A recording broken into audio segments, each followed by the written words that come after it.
بسم اللہ الرحمن الرحیم۔ اللہ تبارک و تعالیٰ کے نام سے شروع جو بڑا مہربان اور نہایت رحم کرنے والا ہے۔ ایک ایسا دیو ہیکل اور دراز قد انسان جو طوفان نوح سے بھی بچ نکلا۔ طوفان نوح ایک ایسا خطرناک طوفان تھا جس میں سوائے ان چند لوگوں کے جو کشتی پر سوار تھے، ان کے علاوہ اس روئے زمین پر رہنے والے کوئی بھی انسان اور حیوان نہ بچ سکا۔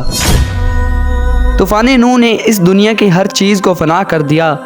اس کے بعد اس زمین پر دوبارہ ایک نئی زندگی کی بنیاد رکھی گئی۔ طوفان نوح سے بچنے والا یہ دیو ہیکل انسان کون تھا اور اس نے کون سا ایسا کام کیا تھا جس کی وجہ سے اس دردناک عذاب سے بچ گیا؟ اس کا قد کتنا تھا اور پھر کس طرح اس کی حضرت موسیٰ علیہ السلام کے ساتھ جنگ ہوئی اور اس دراز قد انسان کو کس طرح حضرت موسیٰ علیہ السلام نے قتل کیا؟ پیارے دوستو، تاریخ کے اس کردار کے پیچھے چھپی حقیقت کیا ہے اور کیا کوئی انسان سچ میں اللہ تبارک و تعالیٰ کے عذاب سے بچ سکتا ہے؟ ان تمام تر سوالات کے جوابات قرآن و حدیث کی روشنی میں آج کی اس ویڈیو میں ہم آپ کو بتائیں گے، لہٰذا آپ سے گزارش ہے کہ ہماری اس ویڈیو کو اینڈ تک ضرور دیکھیے گا۔ پیارے دوستو، وہ دیو ہیکل انسان جو طوفان نوح سے بھی بچ نکلا، اس کا نام اوج بن عنق تھا۔ اوج بن عنق ایک ایسا شخص تھا جو قوم عمالقہ میں سے تھا، جو قوم تاریخی انسان کی سب سے صفات قوم تھی۔ اس قوم کے لوگ خون خوار اور فطرت کے لحاظ سے وحشی تھے۔ قوم عمالقہ پر اللہ تبارک و تعالیٰ کا بہت ہی خاص کرم تھا۔ اس قوم کے قد اس وقت کی موجودہ دنیا کے انسانوں سے سب سے زیادہ بڑے تھے۔ پیارے دوستو، تاریخی روایات سے پتہ چلتا ہے کہ قوم عمالقہ کا ایک مرد دوسری قوموں کے 90 مردوں کے برابر ہے، اور اس ایک مرد کے پاس دوسرے انسانوں سے 90 گنا زیادہ طاقت ہوا کرتی تھی۔ اس جنگجو قوم نے اپنی فتوحات سے دنیا کے اندر ایسی وحشت پھیلا رکھی تھی کہ اگر یہ قوم کسی دوسرے ملک پر حملہ کرنے جاتی تو اس ملک کے لوگ اس وحشت ناک اور درندہ صفت لوگوں کو دیکھ کر پہلے ہی ہتھیار ڈال دیتے۔ پیارے دوستو، وہ کردار جس کی آج ہم بات کر رہے ہیں یعنی اوج بن عنق، یہ بھی اس قوم کے سرداروں میں سے تھا، جو قوم ایک وحشت ناک قوم تھی جس کو دنیا سے سب سے لمبا انسان مانا جاتا ہے۔ پیارے دوستو، اوج بن عنق اپنی جسمانی قد و قامت اور طاقت کے اعتبار سے پوری سرزمین میں ایک منفرد انسان تھا۔ یہ شخص اتنا لمبا اور دیو قامت تھا کہ وہ جب سمندر میں چلتا تو ڈوب نہ سکتا، بلکہ سمندر کا پانی اس کے ٹخنوں تک آتا۔ اونچے اونچے درخت اور پہاڑ اس کے سامنے چھوٹے چھوٹے معلوم ہوتے۔ اس دیو ہیکل انسان کی قد کی لمبائی اتنی زیادہ تھی کہ دوسرے لوگ اس کے سامنے کیڑے مکوڑے نظر آتے۔ پیارے دوستو، ایک روایت کے مطابق حضرت آدم علیہ السلام کے سرکش بیٹے قابیل کی نسل سے عنق نامی ایک شخص تھا جس کی بیوی شمریزہ تھی۔ اس عورت کے ساتھ جنوں کے دیوتا پال کو پیار ہو گیا تھا، جس سے ہم بستری کے سبب ایک عجیب الخلقت بچہ پیدا ہوا جس کا نام اوج رکھا گیا۔ اس بچے کا قد بہت جلدی بڑھتا تھا، جس کی وجہ سے کوئی بھی لڑکی اس سے شادی کو تیار نہ ہوتی۔ اسی بنا پر یہ شخص جنسی درندہ بن گیا۔ اوج بن عنق بچپن ہی سے عجیب الخلقت تھا اور دوسرے بچوں کی نسبت دراز قد تھا۔ جب یہ شخص جوان ہوا تو اس کے قد کی لمبائی غیر معمولی طور پر بڑھتی چلی گئی، جس کی وجہ سے یہ شخص دیو ہیکل انسان بن گیا۔ روایات کے مطابق اوج بن عنق کا قد 80 ہاتھ تھا۔ حضرت نوح علیہ السلام کے زمانے میں اوج بن عنق موجود تھا۔ اس وقت جب حضرت نوح علیہ السلام عظیم طوفان سے پہلے کشتی تیار کر رہے تھے تو آپ کو کشتی بنانے کے لیے ایک لکڑی کی ضرورت پڑی، مگر اس لکڑی کو اٹھا کر لانا ناممکن تھا۔ اس لکڑی کو اٹھا کر لانے کے لیے ایک ایسے شخص کی ضرورت تھی جو دراز قد اور طاقتور انسان ہو۔ لہٰذا اوج بن عنق نے حضرت نوح علیہ السلام کی مدد کی اور اوج بن عنق نے اس لکڑی کو شام سے اٹھا کر حضرت نوح علیہ السلام کی خدمت میں پیش کیا، جس سے وہ کشتی تیار کی گئی۔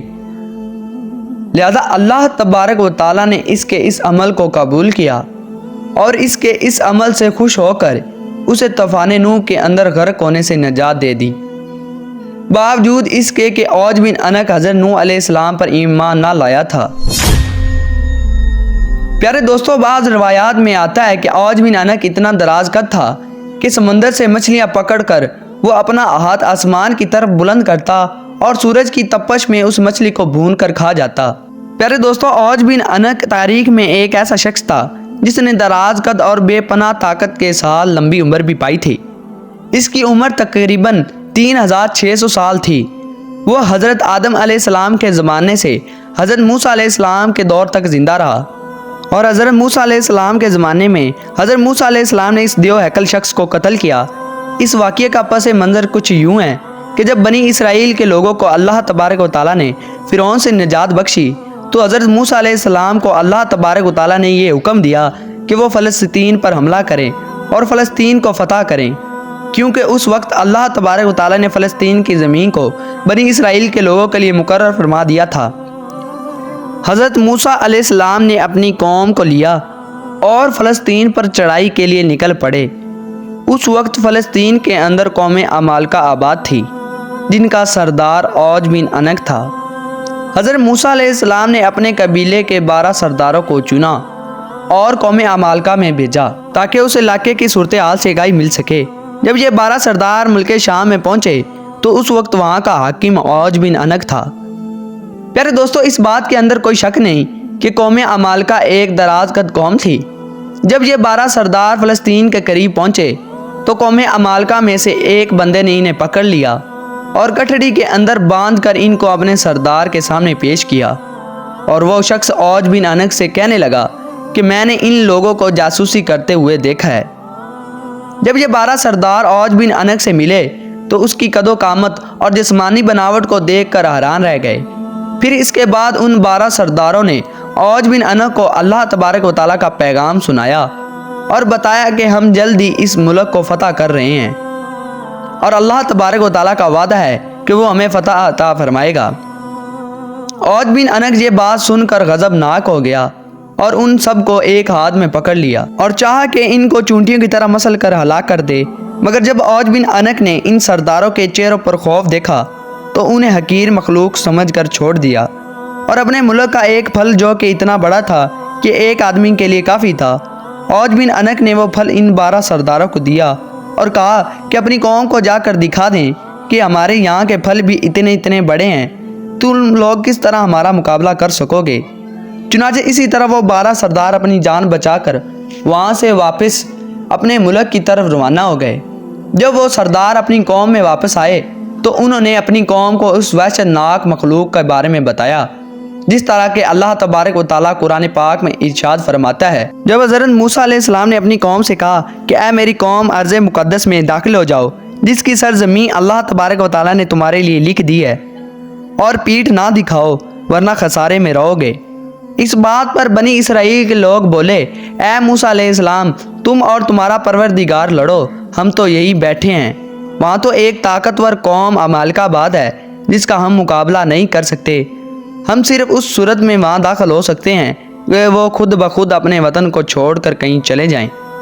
چنانچہ حضرت موسیٰ علیہ السلام نے اپنی قوم کو بہت سمجھانے کی کوشش کی کہ اللہ تبارک و تعالیٰ ہمارے ساتھ ہے اور اللہ تبارک و تعالیٰ نے فتح ہمارے لیے لکھ دی ہے، لیکن قوم نے حضرت موسیٰ علیہ السلام کی بات نہ مانی اور وہ انکار ہی کرتے رہے کہ ہم قوم عمالقہ سے جنگ نہیں کر سکتے۔ چنانچہ اللہ تبارک و تعالیٰ نے ان کی اس سرکشی پر بنی اسرائیل کے لوگوں کو سرائے طیہ میں قید کر دیا، اور یہ لوگ جنہوں نے جنگ کرنے سے انکار کیا تھا وہ اس مختصر صحرا میں بھٹکتے رہے، حتیٰ کہ یہ لوگ اس صحرا کو سارا دن عبور کرنے کے لیے پیدل چلتے، لیکن وہ میدان ختم ہی نہ ہوتا اور وہ اسی میں بھٹک کر رہ گئے۔ جب قوم نے حضرت موسیٰ علیہ السلام کی نافرمانی کی تو حضرت موسیٰ علیہ السلام خود اوج بن انق کو ختم کرنے کے لیے نکل پڑے۔ پیارے دوستو، جب حضرت موسیٰ علیہ السلام فلسطین میں داخل ہوئے تو اوج بن انق حضرت موسیٰ علیہ السلام کو دیکھ کر کہنے لگا کہ تم وہی شخص ہو جس نے فرعون کو پانی میں غرق کیا تھا، لیکن مجھے تم پانی میں غرق نہیں کر سکتے کیونکہ پانی میری کمر سے اوپر نہیں آتا۔ یہ کہہ کر اوج بن انق نے حضرت موسیٰ علیہ السلام پر حملہ کیا۔ چنانچہ اللہ تبارک و تعالیٰ نے آپ کو اوج بن انق کے حملے سے محفوظ رکھا، تو پھر حضرت موسیٰ علیہ السلام نے جوابی حملہ کیا اور اپنے عصا مبارک کو اوج بن انق کے ٹخنے پر مارا، جس کی ضرب کی تاب نہ لاتے ہوئے اوج بن انق زمین بوس ہو گیا، اور اس طرح حضرت موسیٰ علیہ السلام کے ایک عصا مبارک کی ضرب سے وہ اوج بن انق جو کہ ایک وحشی انسان تھا جس کا کوئی مقابلہ نہ کر سکتا تھا، وہ ایک ہی ضرب میں ہلاک ہو گیا۔ اس کے بعد اس کی ریڑھ کی ہڈی کو دریا پر ڈال دیا گیا اور اس کی ریڑھ کی ہڈی سے کئی سالوں تک پل کا کام لیا گیا۔ پیارے دوستو، اس طرح اللہ تبارک و تعالیٰ نے اوج بن انق کو ہلاک کیا۔ اللہ تبارک و تعالیٰ سے دعا ہے کہ اللہ تبارک و تعالیٰ اپنے تمام احکامات پر عمل کرتے ہوئے زندگی گزارنے کی توفیق عطا فرمائے اور ان تمام تر برائیوں سے ہمیں بچائے جن برائیوں کے اندر پہلی قومیں مبتلا ہو کر ہلاک ہوئیں۔